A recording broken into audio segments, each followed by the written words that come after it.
का हो, चाहे राजद का हो, जदयू का हो, इनके नेता जबान नहीं खोल पाते। आज हम सब की लड़ाई लड़ रहे हैं, सीमांचल की पसमानदगी की लड़ाई लड़ रहे हैं और हम इंसाफ का कारवा लेकर निकले हैं, इसलिए कि हम पर जुल्म हुआ है, हमको तरक्की से महरूम रखा गया, हमारे बच्चों को नौकरी नहीं दी गई, हमारे बीमारों को हॉस्पिटल नहीं दिया गया, हमारे नौजवानों को रोजगार नहीं मिले, हमारी नदियों के कटाव से हमको तहफ़्फ़ुज़ फराहम नहीं किया गया। नतीजा है कि आज सीमांचल की बस्ती पलायन मजदूरों की बस्ती हो गई है। इसके खिलाफ हम इंसाफ की लड़ाई लड़ रहे हैं।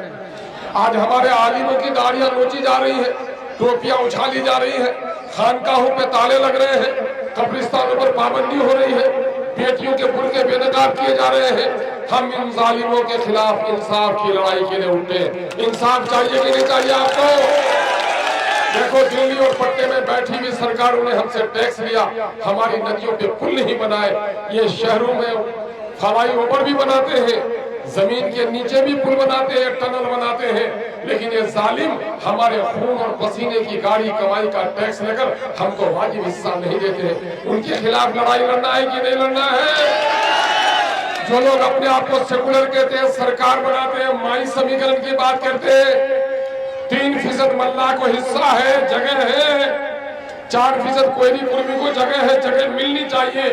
ऐ गैरतमंद मुसलमानों, तुम्हारी तादाद 18% है, तुमको कोई जगह देने के लिए तैयार नहीं है। इंसाफ चाहिए कि नहीं चाहिए? तुम्हारे एमएलए एमपी जो जीत के गए, बेस करने जाकर पार्टियों की दलाली की, तुम्हारी आवाज नहीं उठाई। इन गद्दारों के खिलाफ आवाज चाहिए कि नहीं चाहिए?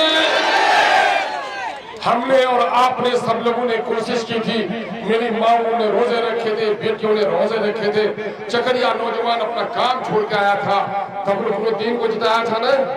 किसने जिताया था उनको? यहाँ की आवाम ने पतंग के नाम पर जिताया था ना?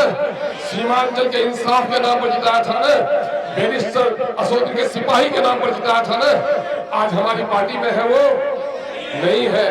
कल में वाकया सुना है जोकी में कि हब्बुलाल बीरी का पहले नाच होता था ना, देखे हैं बुढ़ा सा, तो नाच हो रहा था तो वहां नौजवान लोग ताली पीटता था, एक बुढ़ा रोता था रह रहकर, तो नौजवानों ने कहा बुढ़ा नाच देखने आया हो तो नाच देखो, रोते क्यों हो? उस बुढ़े के दर्द की आवाज सुनो, क्या कहा उसने? बेटा मैं नाच देखने नहीं आया हूँ, अल्लाह ने मुझे बेटा दिया था, वो लड़की बन के जो नाच रहा है वो मेरा बेटा है, मैं तकदीर पर रो रहा हूँ कि अल्लाह ने मुझे बेटा दिया था, ये लड़की छोकरा बनकर नाच रहा है। आज अमोर भाई या बाईसी के डगरवा के लोगों, आज बाईसी और डगरवा के लोगों का भी दिल रो रहा है कि हमने तो उसको बैरिस्टर असदुद्दीन अवैसी साहब के साथ वफादारों की जमात में भेजा था, वो गद्दार कहाँ जाकर खड़ा हो गया है? उस पर रोते कि नहीं? उसके खिलाफ इंसाफ चाहिए कि नहीं? तो इंसाफ की इस लड़ाई में हमारी मजबूत लड़ाई इस वक्त अगर डगरवा में बाईसी में लड़ रहा है, उसका नाम क्या है? गुलाम सरवर।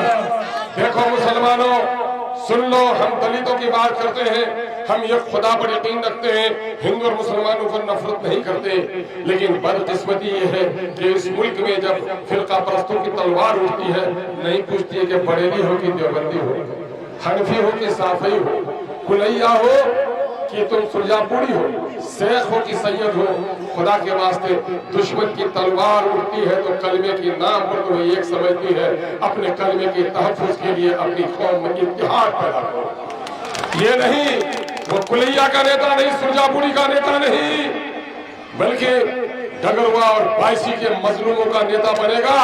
और आज जुमा का दिन है, हफ्ते की ईद का दिन है, ईद के दिन सेवैया खाते हैं ना, तो आज की खुशियों की सेवैया खबर मिली आपको? मिली? कितने लोगों को मिली? हाथ उठाओ तो। अच्छा, बहुत लोगों को नहीं मिली है, आपको खबर सुना देते हैं। बैरिस्टर जनाब असदुद्दीन अवैसी साहब ने ये जो गुपचुप कर रहा था लोग सब, अरे तुमरा की जाने सभी गुलाम सर फिरवा देनी, जब दो दिन टिकट नहीं हुए वही सब दूसरा टिकट नहीं चलो, बोला ही ना, सब काम खत्म हो गया और आज ऐलान हो गया, जो जनता का गुलाम होगा वही बाईसी का सरदार होगा, वो सरवर होगा, उसका नाम गुलाम सरवर सरवर है उनके टिकट का ऐलान कर दिया गया है। हम अपने कौमी सदर का शुक्रिया अदा करते हैं और भाई गुलाम सरवर को मुबारकबाद देते हैं कि अल्लाह आपको कौम की गुलामी अता फरमाए ताकि सरवरी के मकाम पर हासिल कर सके। सलाम और आदाब। अब मैं चाहता हूँ बड़े मुहज़्ज़ब अंदाज में